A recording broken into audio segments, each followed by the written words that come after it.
Great. We'd like to get started on the first target competition for the CEND Symposium. So what we did is we solicited applications from the 3 Bay Area universities for students, postdocs, and faculty who wanted to propose targets to be screened at the Small Molecule Discovery Center at UCSF. We got a number of really outstanding proposals, and to judge them, we got people from the venture community and the drug screening community, professionals really, who make these sorts of decisions all the time. So I'd like to introduce to you the panel of judges, starting with Karl Handelsman. Karl is the managing director of CMEA Ventures, and they have supported quite a number of biotech companies in the Bay Area and beyond. David Mack, Berkeley, what year? 84. Berkeley, 1984. And he's a partner at Alta Partners, also actively involved in the startup companies in the Bay Area, and he serves on the boards of several companies in our area. Julia Schaletzky is a professional screener. She's at Cytokinetics and leading the screening effort there. Cytokinetics is mostly involved in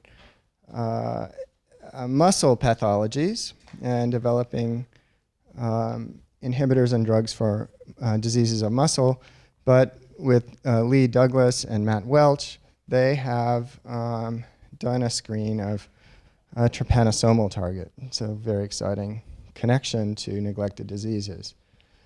So these are our 3 judges. So the way this is going to work is we'll have 3 talks, it turns out from 3 universities on 3 different pathogens. That happened by chance, I think. And then that you can ask questions after each talk. The speakers will try to convince you that theirs is absolutely the best target to be screened this year at the SMDC. At that point, after all the talks, the judges will retire to a private, undisclosed location in a secure bunker and discuss, what were the strengths and weaknesses, and choose an order, rank the 3 different applications. Now, while they're doing that, we are going to take a vote on which target we think is most deserving of screening in 2009. And it's going to be interesting to see if that vote coincides with the decision of the judges, because many of us come from a different community. At that point, the judges will hear about the vote, they'll come back, tell us about their decision, and while they're deliberating, Adam Renslow from the SMDC is going to come tell us about what that facility is all about. So without further ado, let me introduce the first contestant here. Meindert Lammers is a postdoc at UC Berkeley in the Korean laboratory. He's about to leave Berkeley and start his own group at Cambridge. And he's going to tell us about targeting DNA polymerase as a way to reduce drug resistance in tuberculosis. Thank you. So for the last few years, I've been working in John Curran's lab, working on DNA replication in E. coli. And as part of this work, we solved the crystal structure of the replicative DNA polymerase. But in general, E. coli doesn't form a real threat to humans. So I went and looked around, and as I was looking, I found this very interesting DNA polymerase in tuberculosis, which tends to be an error-prone DNA polymerase, and I'll come to that. And it appears to be implicated in drug resistance in tuberculosis, which, as many as you know, is a major concern now. As the multi-drug resistant strains appear more and more common globally, and these are defined by resistance to 2 of what's called the first-line antibiotics. And now, a bit more alarming, there has now been found extensively drug-resistant strains Less common, but nonetheless a bit scary, is that these, in addition to being multi-drug resistant, they also have acquired resistance to the second-line antibiotics. And just to give you a number, and this is a few years back, but this is what I found, is that multi-drug resistance in some countries can be as high as 14%. And as a result, you need to increase the time of the treatment, which is going to be more expensive. In addition, these second-line antibiotics are much more expensive than the first one, rifampicin and the other one. So it clearly is also an economical issue. And now this is for extreme drug or extensively drug-resistant tuberculosis. I just took that from the website from the WHO. And you can see it occurs globally. And the fact that you haven't seen anything here is not because it's not there, but it hasn't been documented yet. So probably this is all full of extensive drug resistance as well. So the nature of drug resistance in tuberculosis appears to be slightly different from maybe one of the Western problems with drug resistance. Often occurs through genetic transfer with plasmid DNA. But here it appears to be all de novo mutations, so they arise in each bug, which probably explains why it's a global problem, because it occurs wherever it's being treated with an antibiotic. Every strain can acquire this resistance. And it turns out to be, and this was really elucidated by Irene Bosov at the NIH, is that it seems to be a polymerase called DNA2, which is an error-prone DNA polymerase. It's not involved in DNA replication, and actually usually is not expressed at high level, but only upon genotoxic stress. So this one has an increased mutation rates, and therefore allows for rapid evolution. And as a proof of principle, when they knocked out the DNA2 genes, they don't get as much drug resistance if you do cell cultures. And these strains are also less virulent in mice, so the mice live much longer. And kind of almost ironic, it turns out that some of the drugs that are used in the treatment of tuberculosis specifically trigger DNA2 expression. So as you're treating the bug, you're actually opening Pandora's box, creating or activating a protein that can drive mutations and antibiotic resistance, not only to these, but to many others as well. And this has been shown by other people as well. Now, DNA2 was kind of, for me, interesting because we've been working on POL3, which is the replicative DNA polymerase in E. coli and all gram-negative bacteria. And together with POL-C, the replicative bacteria in gram-positive, and DNA2, they form a separate family in the bacterial DNA polymerases, not related by sequence, and as we found, also by structure to any other DNA polymerase. And that includes the human DNA polymerases, which have homologs in this family, but again, none in this family. So it's sequence-wide, but it's also now we know structurally unrelated to any DNA polymerase, which offers a great benefit that you don't have the risk of having cross-reactivity if you try to inhibit this polymerase. Now, if you want to target a particular DNA polymerase, the assay is actually quite simple, and this has been used to monitor DNA replication and actually is being used to target E. coli replication, try to inhibit it. But it's very simple. You start out with the DNA template, which is single-stranded, and it's primed with RNA or DNA primer, from which DNA polymerase can start and synthesize the rest of the DNA. After which the reaction, you can add a green dye, which will only bind to double-stranded DNA, greatly enhance the fluorescence, and you can pick up a very clear signal. When you find an inhibitor that may inhibit the polymerase, your signal is going to be much weaker. And the longer you make the DNA, the stronger the signal that's going to be. Very easy, very cheap. This is cyber green or pico green, and if you're more risky, you can try ethidium bromide. And then after you found that a particular drug can inhibit the polymerase, you then want to test whether it can actually prevent resistance. So the simple experiment to do is you grow the bacterium in a flask in a liquid culture, and then you place it out on an agar plate. Without antibiotics, you will see colonies appearing. If you add rifampicin, you'll see much less colonies occurring, except the ones that are resistant. If you want to increase the occurrence of resistance, you can treat this with UV or any other way just to boost the activation of DNA2 to get a better readout. But then you also can add your DNA inhibitor that you found in your screen, and in principle, you hope not to see any colonies coming up. There are many positive and negative controls you can do. Obviously, you can knock out the DNA2 gene to see that you don't get what your negative signal should be. There are positive controls that you can do, which would be this one. So it's a very simple experiment, after which you can take it into animal models if that would be desired. In addition, because I'm a structural biologist, I think having structural information about a DNA polymerase, and this is from E. coli, so DNA2 from Mycobacterium tuberculosis will be very similar in its shape, but the details of the active site will be different. Already by sequence analysis, we can see there are many differences.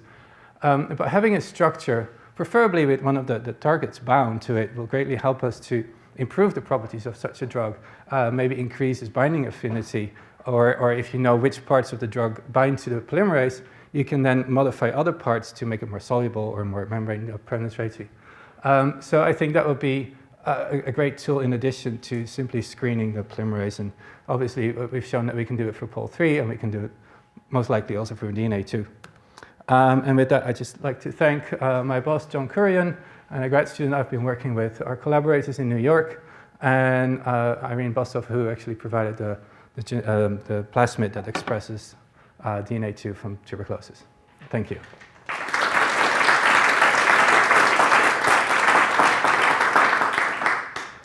All right, I'm sure Meindert would like to take questions. Two unrelated questions.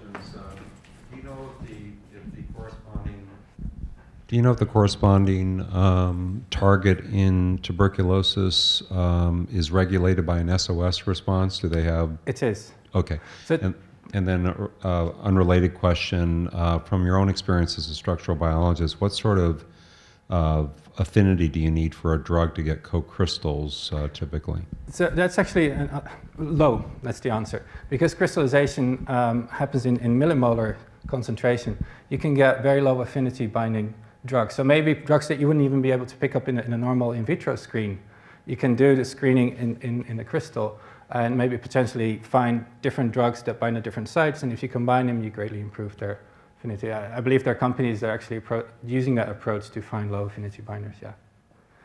But on the just on the SOS response, it turns out that this is a duplication of the traditional SOS response, and it's using a LEX-A copy, and it's having its own response. So it has evolved in its own way. Tuberculosis is a latent, like the Mycobacterium tuberculosis stays in a latent form inside the body. And at that point, DNA polymerase actually does not play any role because it's not replicating. So like targeting DNA polymerase, will it affect tuberculosis treatment as such, or it will just like reduce the chances of multi-drug resistant bug, I guess? I think that the best chance of making this effective would be to use it in a combined therapy, because DNA2 will be expressed upon when it's exposed to drug DNA lesions such as rifampicin or quinolone. So you need to activate the SOS response to activate DNA2, and that's where you can target it. If you just give this drug alone, it doesn't do anything because there's no reason for it to be upregulated. So it needs to be done in a combinatorial therapy. You pointed out that this particular DNA polymerase is very unrelated from human DNA polymerase and other things. So two questions relating to that. One, are there inhibitors of other DNA polymerases, and are they shown to not cross-react with unrelated polymerases? And then the second question, I guess, as a follow-up to that is, if there are inhibitors of DNA polymerases, is there anything known about the mutation rate that leads to resistance to those inhibitors? So surprisingly, there are very few antibiotics that directly, or anti-cancer drugs that directly work on the DNA polymerase. There are many drugs that work on DNA replication, but often they're DNA cross-linkers, or they're involved in DNA gyrase or topoisomerase. So there are very few that directly attack the polymerase. There are a few that are against Pol-C, which is the replicative polymerase from gram-positive bacteria. I don't know much about resistance there. I think they're not very effective antibiotics yet, but maybe with the structural information that will get better. I do know that AZT, used in HIV treatment, as well as acyclovir, which is used in herpes, both are nucleotide analogs that are incorporated by the viral polymerase, but not by the human polymerase. So they're very specific and only target those. So that's a proof of principle that you can take one polymerase, attack it, but you won't affect the human polymerase. Yeah. So how hard would it be to set up a follow-up screen with a human polymerase side by side with your tuberculosis? Not very difficult, because the human polymerase can be isolated and purified, and you can do the replication assay. So you can do them side by side. And then you can see the differential. Exactly, yeah. Because that's the one pitfall, but you're aware of it, is that you can have many nucleotide analogs that can inhibit, so that they're not specific for any DNA polymerase per se. But that's something that, if you're aware of it, you can do your controls. For to inhibit DNA polymerase, it has to go through two boundaries. First the bacterial cell membrane, and then the nuclear membrane as such. So Well, tuberculosis doesn't have a nuclear membrane. Sorry, two are these cellular because it's ingested in macrophages. Yeah. So you have a macrophage boundary and the bacterial boundary as such. So like how, like what are the properties that you're looking for in an ideal drug which will inhibit it? Well, that's beyond my knowledge currently. The only knowledge I have is that all the drugs that are commonly used now to tuberculosis are working intracellularly. So it's not like it's impossible. I don't know what the features of all these drugs are that make them go into the bacterium, but it's doable. But I don't know how to do that. I'm not a chemist, sorry. Hi, I have a more practical question. This DNA polymerization assay, is that set up currently in your lab, or? We haven't tried it with that particular polymerase. The replication assay, yes, we can run it with the E. coli DNA polymerase. My question comes more because I've in the literature found very often this enzyme to be referred to as a putative polymerase. So I wasn't really sure, has anyone really seen polymerization activity with that? It has not been done in vitro, that's correct. There's a close homologue called DNA3, which is also found in gram-positive bacteria. That has been shown to have clear polymerase activity, error-prone. If you're familiar, its activity is very much like POL4 and POL5, which are the error-prone polymerase in E. coli. Okay. And the other question I had was, how much, can you maybe say a little bit what happens if you remove DNA2, and how much reduction of drug resistance you can actually get? Is this complete, or, how much resistance is still happening? It's all been really nicely described in that article of Boshoff in 2003. I don't know the numbers, but they were very impressive. I think you get the occurrence of resistant colonies is 1 or 2 over maybe 100, if I'm correct. The lifespan in mice was greatly increased. I don't know the numbers. Yeah, I think this went from 200 to 400 days or something. I remember those. Thanks. All right, lots of good questions. Let's give Meindert a hand.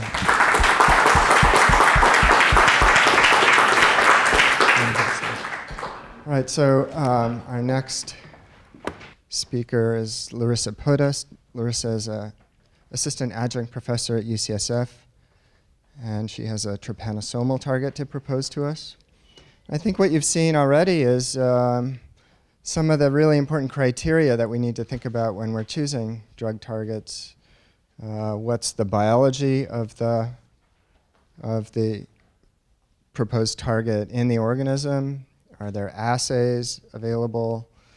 Are there secondary assays available? Do these really work in a high throughput format? I'm not a professional like our panel of judges, so I'll let them tell you some of the criteria that they use. But really, are these? We even had a question: are these? Is this target, even if you could inhibit, is it going to be effective in the clinic? And for example, for TB, dealing with persistent infections. Okay, so with that, I'll hand it over to Larissa, who will tell us about her work on Chagas disease. Okay, nobody, I guess, will talk today about Chagas disease. Or I just was a little bit late, but at least as soon as I have heard. So I just will be very brief. It will be very short introduction because limited amount of time. But the target I would like to present today is C51 from Trypanosoma cruzi, which is a causative agent of Chagas disease, the disease which is a major health concern in Latin America, targets about 8 million people currently. And this is actually a very neglected disease. Going back to the target itself, the important thing to mention that C51, C51 is a cytochrome P450 because this actually what is the basis of our screening platform.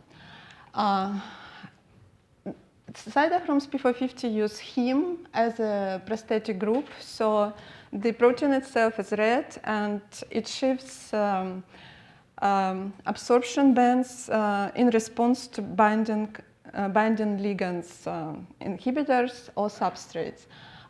This protein is essential in all organisms which use sterols to build their membranes, and this includes humans, animals, fungi, plants, so basically all biological kingdoms, including some bacteria. This enzyme C51 is a therapeutic target of antifungal azole drugs clinically used, such as fluconazole, ketoconazole, itraconazole, and it has been noticed that this drug inhibits Trypanosoma cruzi and Trypanosoma brucei, and this the idea came from to use this antifungal azole to treat Chagas disease, sleeping sickness, and leishmaniasis. So this protein is an essential, and it does the same catalytic reactions in all organisms.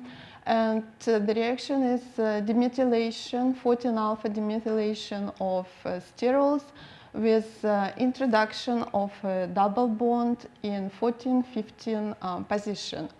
And this reaction occurs in all organisms, including protozoa, because content of membrane sterols in protozoa strongly reminds the sterols in fungi.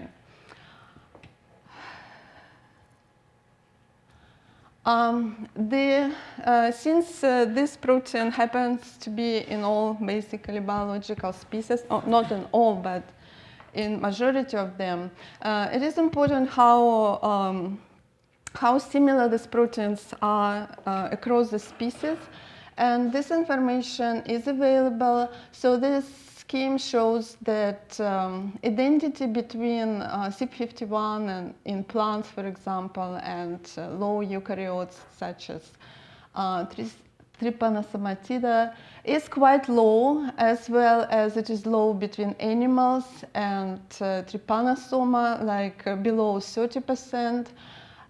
However, the identity of proteins within phyla is much higher. For example, there are 7 sequences known for Trypanosoma leishmania and other protozoa, 80% identity between species.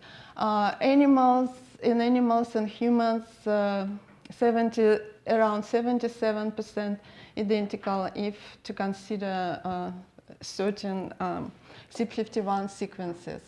So although the overall identity is quite low, the identity of residues in the active site it is much higher, and this complicates the drug design, which would discriminate well between host and pathogen. Cytochromes P450, as I mentioned before, have interesting spectral properties, which we thought might be used for high-throughput screening against these proteins. And very briefly, upon ligand binding, this enzyme generates difference in the visible spectra. There are 2 different types of binding, type 1 and type 2. Type 1 is related to the substrate binding, and type 2 is related mostly to inhibitor binding. And this can be distinguished through the spectra. So usually inhibitors bind more tightly because inhibitors coordinate to the heme iron through the heteroatom lone pair of usually nitrogen electrons, and those inhibitors consider as a potential drugs for cytochromes P450, including CYP51. There are many CYP51 sequences in the database, and the bacteria have a number of cytochromes CYP51s, but only one bacterial species from this list is really known to produce sterols. There is CYP51 in Mycobacterium tuberculosis, but the function of this protein there is unknown, and whether it is drug target or not is also not known. However, the problem with all this, for example, many of these fungi are pathogenic in CYP51 is a target, but it's really very difficult to study these proteins from the structural point of view because they are insoluble, very difficult to express. And actually, in our studies, we took advantage of mycobacterial tuberculosis CYP51 because at the point we initiated the study, this was the only CYP51 which could be produced as recombinant protein in the soluble form. And we actually were very curious to check whether we can use the spectral properties for high throughput screening against CYP51. And we originated pretty small high throughput screening studies based on the assay I just demonstrated, where we screened 20,000 compounds against CYP51 from Mycobacterium tuberculosis. And we were really pleased to see that we can see hits, type 1 binders and type 2. So this is an example of one of the compounds which were found to generate type 1 spectrum. And we were able to co-crystallize this compound with mycobacterial protein and to obtain the crystal structure. But as I said, the most interesting set of compounds for us would be type 2 binders because they bind much stronger and they are better candidates to be inhibitors or even drugs in the future. So we also found a group of compounds which are clearly generated this type 2 spectra, and we selected a number of these compounds to do screening in terms of co-crystallization with CYP51. And this, which we call compound 1, where we started our journey in this high throughput screening business, turned out to crystallize us extremely well with this protein. We could obtain crystals from almost any conditions we used. And of course, we solved high resolution structure for this protein. It was like 1.5 angstrom structure. And we visualized the molecule. It is here in green in the active site, which was bound in a pretty interesting way. So we realized that this scaffold of the molecule interacts exclusively with invariable parts of this CYP51 protein, like tyrosine residue here is absolutely invariable. Histidine here is also invariable protein, and of course heme is always there. So at this point the idea came that we probably can keep this module and do variable, substituents. So the very simple was to go to the library and purchase a number of compounds which have this module here and have different other substituents. So we did this. We have compounds. We measured binding affinity. We realized that none of these compounds with CYP51 from MTB does not make any tighter binding. However, at this point of our work, we have trypanosoma cruzi protein available in purified and recombinant form, and we could actually add it to the screening. And we, to our surprise, realized that one of the compounds, which I call here compound 10, has extremely high affinity, like in a low nanomolar range to Trypanosoma cruzi CYP51. And actually, a couple of years later, so it lasts for years actually, a couple of years later, when we now have Trypanosoma brucei CYP51 available, we added it to this same screening, and to our more surprise, we realized that this compound does not bind Trypanosoma brucei CYP51 at all, as well as compound 8 here, which has pretty high affinity, 160 nanomolar to T. cruzi, also does not bind T. brucei CYP51, but fluconazole, which is here as a reference, which is a clinically used drug against fungal CYP51, binds very well, so as expected, as literature describes.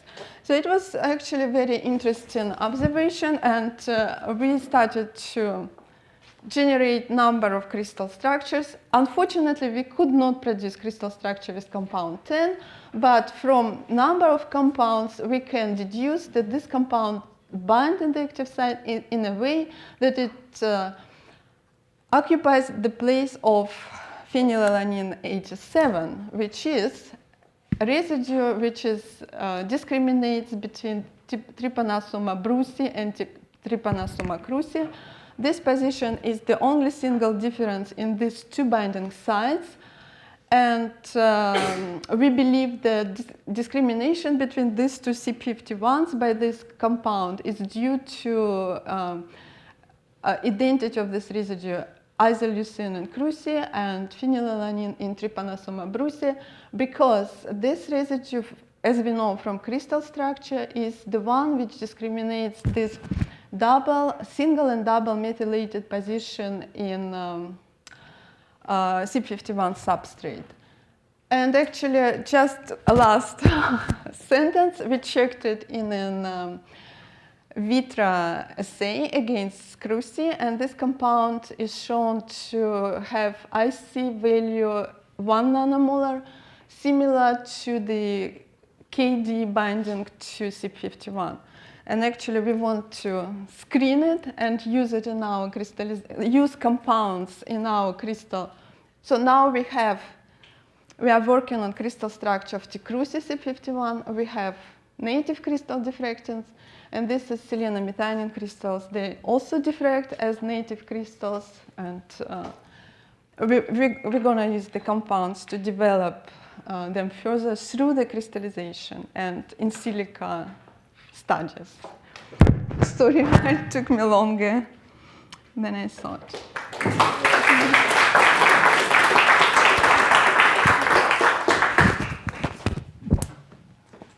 Hi. So I have a question. So you have all these binding assays. Have you ever tried human CYP51 as a specificity to see if those compounds bind at all? Yeah, we have tried human CYP51 in some studies. But then actually we realized that basically it's better to go through compounds up to the point when we find them inhibiting the bug or the parasite. And for those compounds which we find useful for future development, to return back and study enzymology with CYP51. Because this way we can eliminate very many actually unnecessary measurements for compounds which do not have a chance to be drugs. But have you done that with the ones that you have co-crystals for already? Yeah, we have done those studies, and they so actually we know that they do not inhibit CYP51 in human. Okay. Besides, we treated mice already with this compound, and mice are feeling pretty much okay. We do not know result on human yet, but mice do not die and do not have acute toxicity. Okay. So I take the human version also has different amino acids in that area where the compound binds exactly, or? Yeah, so human has, we know all these residues which interact, and human 78 position is occupied by leucine. This is a variant for animals and humans. Plants and protozoa have mainly phenylalanine, and cruzi has isoleucine, which is the only basic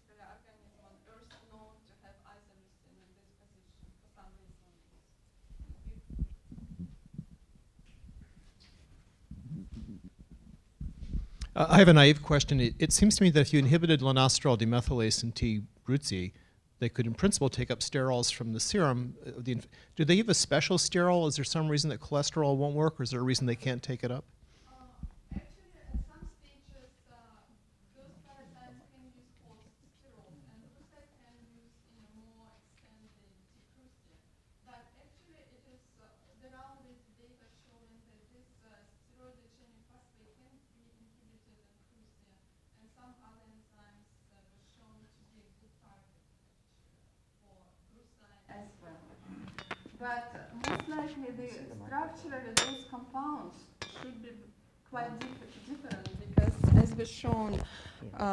we've shown for our compound, it is basically like yes or no. We have nanomolar binding for T. crucia, and we do not have binding at all for brucei, probably because one single residue difference in the active site in this case.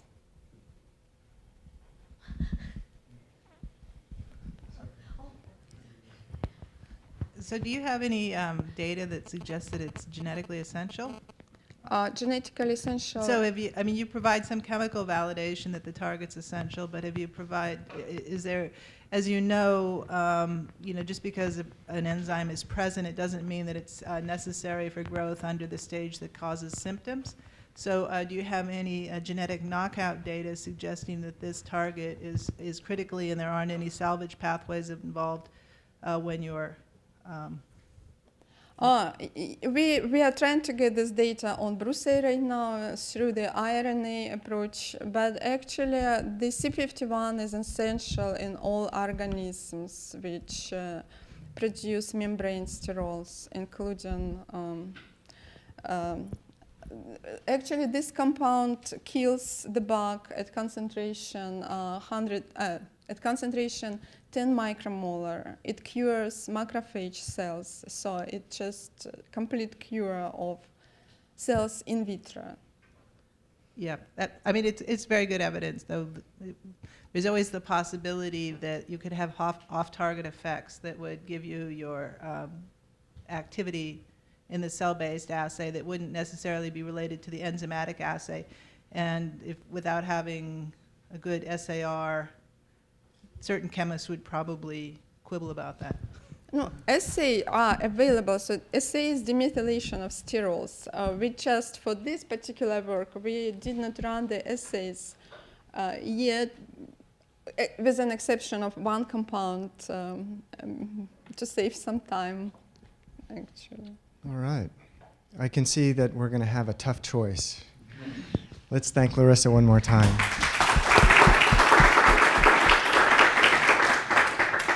All right, so you're starting to see lots of other criteria come to the fore. There, genetic validation, chemical validation. Is there a structure available? Is this a target of drugs that are used to treat other organisms? It turns out that it's much harder to develop a drug against a brand new type of target than to pick a target from a different organism that has already generated a drug on the market. So there are fewer FDA submissions, for example, against totally new classes of targets. Okay, so as our last contestant, we have Edgar Sandoval from Matt Boggio's lab at that university down the bay that shall not be named. But I can say that Edgar got his PhD with Jack Kirsch at Berkeley, so all things come back to the center of the universe. Thank you. So 10 minutes I'm going to try to convince you that dipeptidyl peptidases are great anti-malaria drug targets. So Elizabeth gave a great talk today about malaria, as you're all familiar with the burden of the disease worldwide.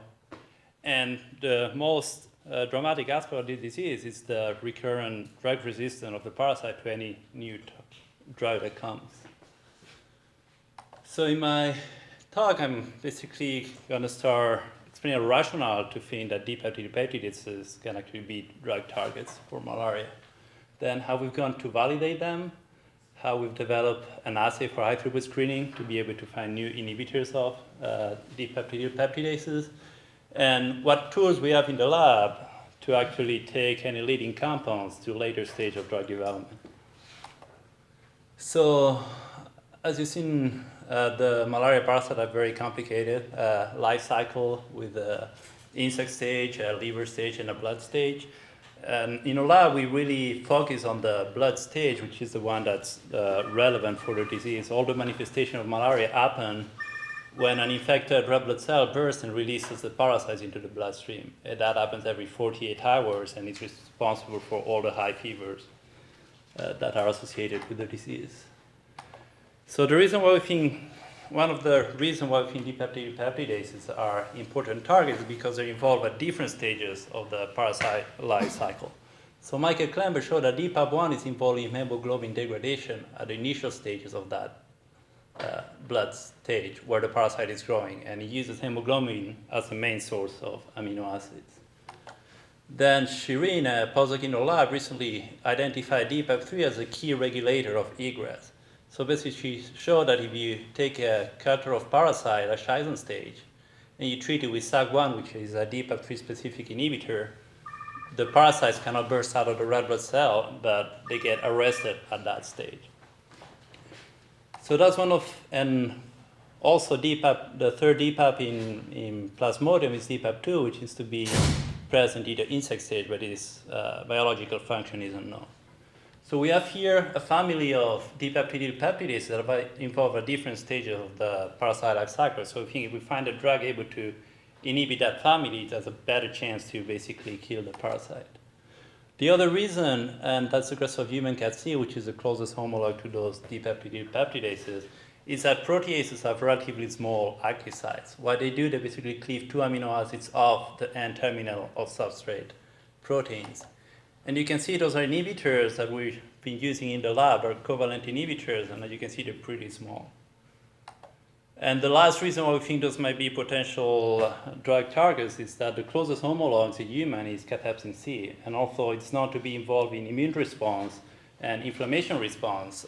Merck recently published a paper showing that you can inhibit that enzyme for weeks in rat without seeing any toxic effect. So, as I mentioned before, Shirin was able to see basically if you treat the parasite with that SAG1 compound, which is specific for DPAP3, you are seeing an accumulation of the parasites in the red blood cell. They weren't able to burst out. And that effect correlates with DPAP3 inhibition as an EC50 of 5 nanomolar, which basically correlates very well with parasite death in vitro, which suggests that if you inhibit DPAP3, you can at least kill the parasite in vitro. For DPAP1, so we have tried different types of inhibitors, and those are inhibitors we developed in collaboration with John Ellman here at Berkeley, and they're covalent inhibitors, but they're non-peptide in nature. So we're able to use homology modern computational docking to basically improve the potency of that inhibitor, which kills the parasite at 100 nanomolar up to 5 nanomolar with that ML4118S. But more important is like the enantiomer of that compound, ML4118R, show a 1,000-fold less potency against the parasite. What you can see here in the middle is a racemic mixture of them. And that potency to kill the parasite correlates very well with DPAP1 inhibition, which suggests that those compounds kill the parasite by hitting DPAP1. So we wanted to try to do some validations in vivo, and so about 8 months ago in the lab we introduced the Plasmodium berghei mouse model of malaria, which is generally used as an animal model of the disease. And so as an initial experiment, well actually that's the experiment that's going on right now, we took blood from infected mice, out of the mice, treated them with SAG2, which is a DPAP1 selective compound, for 30 minutes, and infect healthy mice with that, with those parasites in which there is no DPAP1 activity. And what you see in the controls, after a week, we have to euthanize the mice. The parasitemia gets to whatever 70% parasitemia in blood, while the ones that were treated with SAG2 basically are still alive now, but the parasitemias catch up, are probably going to have to kill them in the next 2 days. So that suggests there seems to be a potential for those being antimalarial drug targets in vivo. Unfortunately, none of our covalent inhibitors were able to decrease parasitemia in mice. And we did some initial PK studies that showed those compounds are not stable inside the mice. So we think that a high throughput screening strategy will allow us to identify new DPAP inhibitors with better PK properties. So the problem is hard to get recombinant proteins in Plasmodium. So the idea was if we can get a phorogenic substrate that is specific for DPAP1, if we look at that activity of lysates to clear that substrate, then we treat the substrate with DPAP1 specific inhibitor. If we see a drop of activity, that difference in activity will be due to DPAP1 activity. So one of the substrates we optimize for high throughput screening is basically a rhodamine-based substrate which has on both sides a proline-arginine sequence that targets it towards DPAP1, which cleaves that dipeptide twice, releasing rhodamine, which has an emission at 523 nanometer, which is above the background emission of most compounds found in large library of compounds. That's the response of lysates to increasing concentration of that substrate. You can see a nice linear range between 10 and 20 micromolar with some decrease of activity here, but the apparent Km of that assay seems to be about 10 micromolar. And if we do that assay in a 384 well format with a 20 microliter reaction volume, you can see that lysates, the signature noise between lysates and lysates that were treated with a DPAP1 inhibitor is really high, and we have a very high Z-score. But we wanted to make sure that all the activity we see with these assays is due to DPAP1. So one of the areas our lab specializes in activity-based probes. So that FY1 probe covalently binds to the cysteine of dipeptidyl peptidases. So here you can see a lysase, parasite lysase incubated at increasing concentration of FY1. You can see an increase in labeling. And if you quantify that, you see that the increase in labeling correlates almost perfectly with the decrease of DPAP1 activity in our assay. And that assay was also doing a 20 microliter volume. So we think we have our assay is highly sensitive and specific for DPAP1 activity. And then we have a series of tools in the lab that we can use to basically take leading compounds from that screening and optimize them. So half of our members in the labs are organic chemists, and they have extensive experience in chemical synthesis. As I mentioned before, we have homology models, those DPAPs, and we're doing computational docking in them to optimize compound. We have a mass spec facility to do PK properties, and we're working with an in vitro and vivo model of malaria to try the efficacy of those compounds. But more importantly, we have those activity-based probes, which are ideal tools to identify off-target effects. So FY1, for example, also targets DPAP3, and we can use these probes to basically compete it against an inhibitor to see if it hits DPAP3 and other Plasmodium cysteine proteases. More important, we can detect off-target effect in cysteine proteases in mammals. So we have probes that have been shown, that we have shown actually target, like, for example, cysteine proteases in humans. And finally, we can use those probes to determine pharmacodynamic properties in vivo. So I just want to expand a little bit on that with some schematics. So the way we usually use those probes is you take a cell lysate and incubate it with inhibitor, and then you add your probe, which is specific for a certain number of proteases. If you have a good inhibitor will bind to your target protease, you would not see labeling. If you have a bad inhibitor, the active site of the protease will still be free for binding of the probe. And a lot of our probes are actually cell-permeable, so you can do the same experiment in intact cells, and you have an idea of how permeable your compounds are, but also you can do it in vivo. So in our case, you can get an infected mice treated with inhibitor at different time points, collect samples of blood, and then use our probes to see if we have actually been able with that inhibitor to decrease cysteine protease activity in vivo. And also at the end of the treatment, you can euthanize the mice and look whether there is any changes in cathepsin activity in different organs of the mice. So in summary, we showed that DPA1, DPA3 in vivo seem to be good antimalarial drug targets, and we're trying to validate that in vivo and that they can be inhibited by small molecules. We have developed a highly sensitive and specific assay to measure DPA1 activity. So we think a high-throughput screening will allow us to find new scaffolds that will have good PK properties, we're able to survive inside a living organism. And then we can measure PK/PD and basically use our activity-based probes to find off-target effects. I just want to thank Matt for giving me the opportunity to be in this lab. Shireen, which started that DPAP project. Mark Wright, which is a consultant in a lab that teach me how to do homology modeling and docking.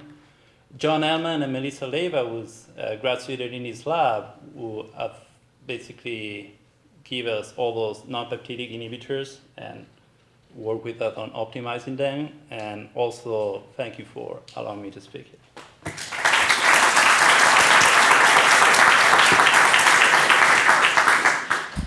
Questions?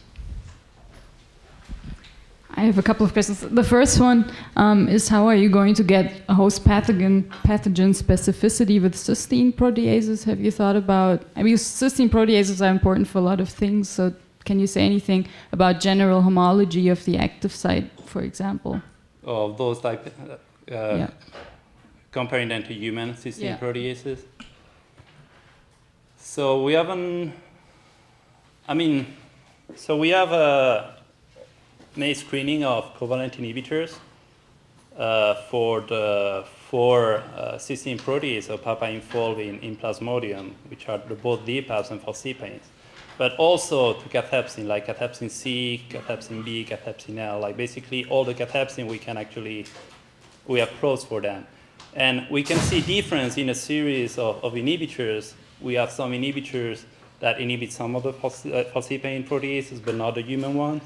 But we haven't reached the point where we have an inhibitor that selectively only hit falciparin proteins, but not the humans one. Let me ask also, just one point, like Jim McCarroll is at UCSF is targeting the cruisines, which are related to those proteases for trypanosoma cruisine, and those are already in clinical trials. So for a short period treatment, we don't think like hitting the cathepsins in humans would be a big problem as soon as you don't hit all of them. Mm-hmm. So let me ask a different way. So what happened when you injected the mice with your inhibitor? Were they dying? Well, we did, no, the inhibitors were not toxic. Okay. But we didn't see any decrease in parasitemia. How hard is it to scale up the lysate so you can run a lot of assays? Yeah, so we usually, with the assay I show here, we usually grow 1 ml culture of blood, and after that we get about 30 microliters of parasites. And with that 20 microliter assay, we can do about 6,000 assays.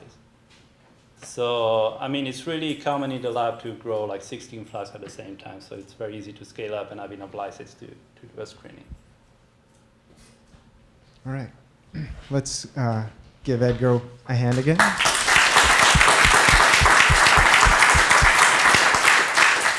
Okay, so now, Tamina, can you take the judges to the secure bunker? And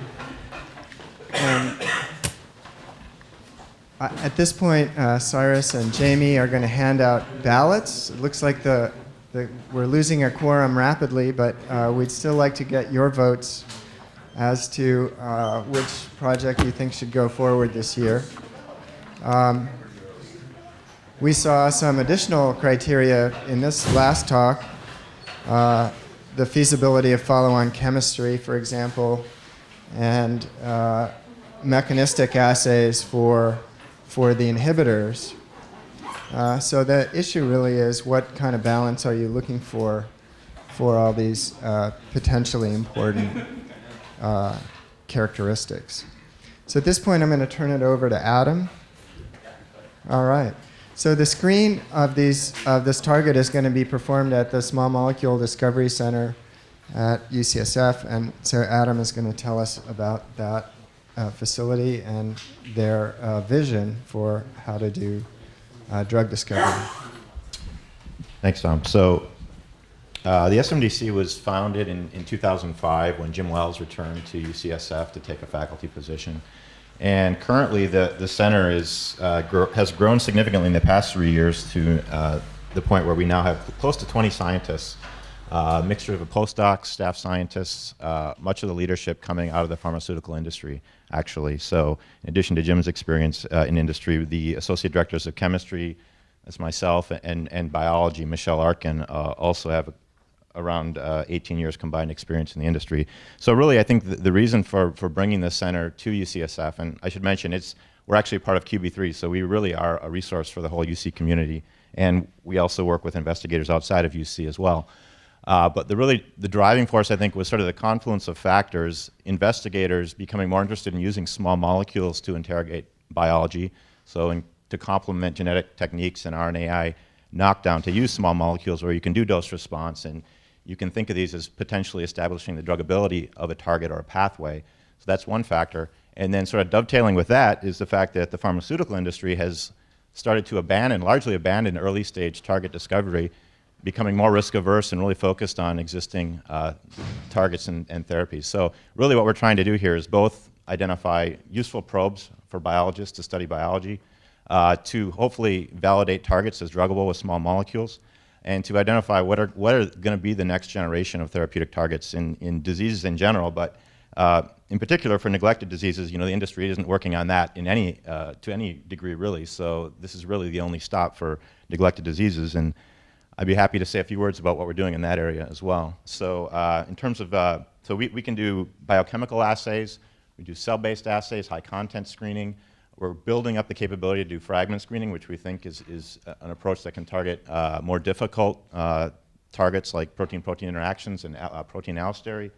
But what we've done so far is to work in biochemical assays on proteases in parasitic disease. So we recently conducted a screen of 4 different parasitic proteases, so falcipain, actually 5, falcipain 2 and 3 from malaria, which Phil Rosenthal has identified as targets in malaria, cruzane from Trypanosoma cruzi, and 2 different proteases from T. brucei, rhodazane, and a TB-Cat-B-like protease. So these are all cysteine proteases homologous to human cathepsins, and so we thought a good place to start here is to screen a library of cathepsin inhibitors. Cathepsins are targets in other diseases, osteoporosis, cathepsin K, autoimmune disease, cathepsin S. And so what we were able to do is to procure a library of real medchem compounds, so sort of synthesized one at a time cathepsin inhibitors from Celera Genomics in 2006. So we screened that library of around 2,000 cathepsin inhibitors against these different proteases, and what we saw was a really nice profile, a different SAR for each of these different proteases, as you might expect. Now, some of them are more similar to others, and so you see sort of a similar SAR profile for CAD-L and rhodazane and cruzane, for example, but very different for the falcipains and for TB-Cat-B. So that's sort of a targeted screen that we did. In terms of whole cell assays, we took a T-Cruzi assay that had been run for years in the McCarroll lab. Juan Engel was involved in developing this assay, and so it's T-Cruzi infected macrophage.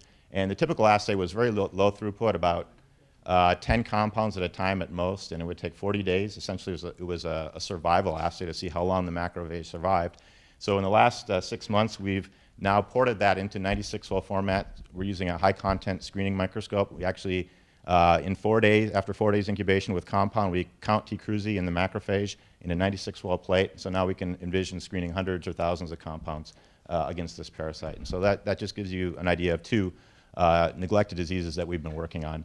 One final example I'll mention, which is not a neglected disease in the traditional sense, but is neglected in the sense that it affects a small number of patients, and so is also not being tackled by the industry, and that's prion diseases. So we worked with the Prusner lab to screen a neuroblastoma cell line that they've been working with that can propagate misfolded forms of prions, so it can propagate PRP-SC or the Scrapie prion, and look for compounds. It's not a terribly high throughput assay, but essentially look for compounds that reduce the amount of the misfolded protein. And they've screened about 20,000 compounds in the SMDC library now. We've taken one chemotype into synthetic chemistry, which is my field of expertise, and a chemist in my group has been working on that for about 18 months now.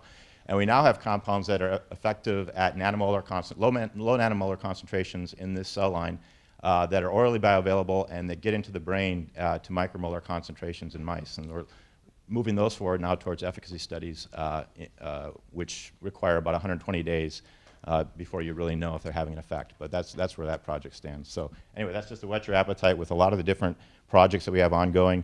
You can check out our website. It's easy to remember, smdc@ucsf.edu. There's a lot of information there. You can get the contact info from Michelle Arkin, who would really be the first person to contact if you're thinking about doing an assay at the SMDC. Also information about our screening libraries and just the whole gamut of things that we do there. So I can take some questions too if anyone happens to have any.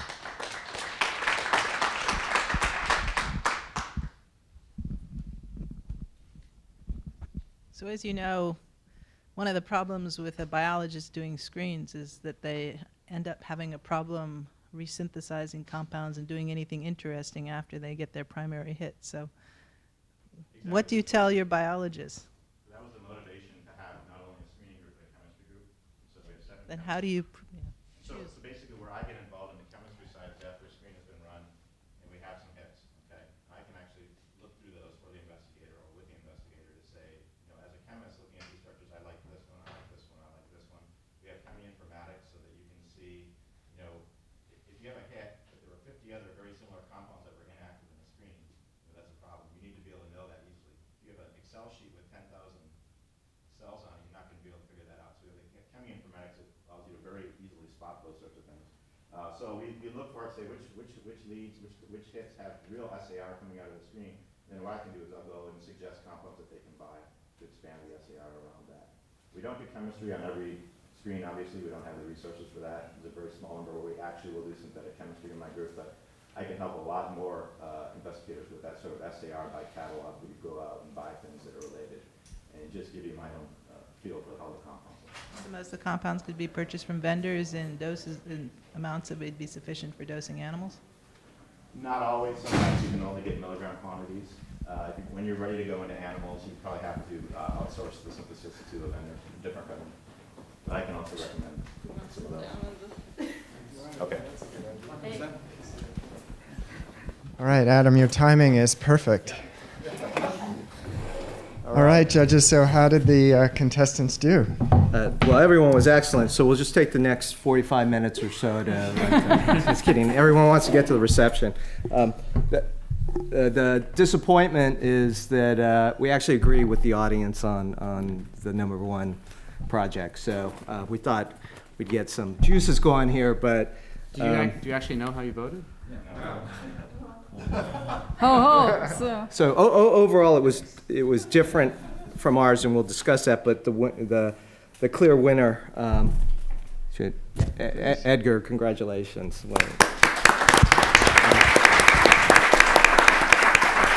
So we independently also chose Edgar. You guys want to chime in with some of our thoughts there? Yeah, we thought it is very far advanced. We've demonstrated that a lot of the assays are already in place. There's strong medchem experience, which is helpful in making compounds.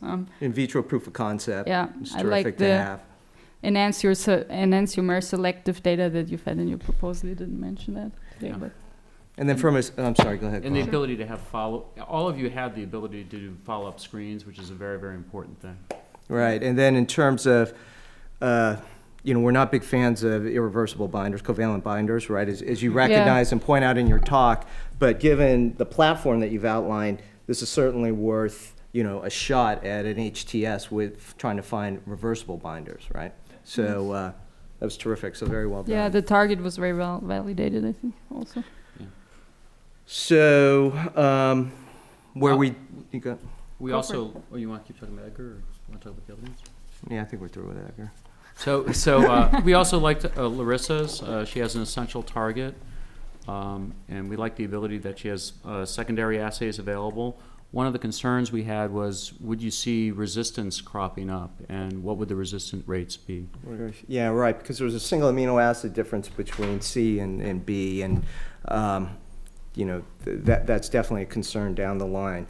But the assay, I think Julia can I really like the high that. throughput assay because it's very powerful in already giving you like mechanism of action information from a biochemical assay. When you look at the spectra, I was very impressed with that, I think.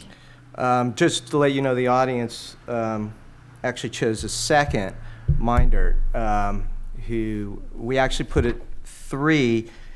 He's got some terrific attributes, which is why you gravitated, no doubt, to his project. He's got great in vitro proof of concept. I think strong evidence for DNA2's role in drug resistance, and certainly a good argument for specificity screening down the line. I guess the major issue was that you didn't have the reagent ready.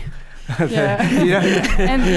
don't have a screen. Yeah. It's an easy. We got screen. the library, we could though. Set it up, but if you don't have the. Yeah. So when you get that screen, call us. If you had the reagent, we believe you could set up the screen very quickly. And there's precedence for this type of approach, whether it's, Augmenta, and there's also a company called Chagas in the Bay Area that got funded with a very similar sort of approach. And you're already dealing with a disease that's using multiple drugs, so adding one more to the cocktail makes sense as well. Yeah, I like that very much. Yeah. And also, I'd like to add that these were the top 3 chosen. They were all incredibly good, but even the ones that weren't chosen were very, very strong. So I was very impressed. Yeah, so it's very close first, second, third. Yeah. We wish we had more grants to give out. Well, it's important to know the order of your choices as well, because if the first target fails, then especially fails early, we can jump into the second target, and we hope to report the results of the screen at the symposium next year. So just to close up, I really have to thank the speakers, especially in proportion to the distance that they've come to travel, but everybody came so far. Thank you for really a wonderful day of science. Thanks to the speakers again.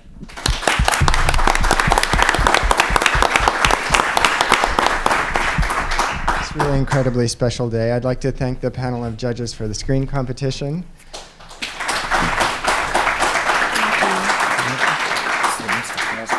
And then Russell Vance. Russell, are you still here? All right.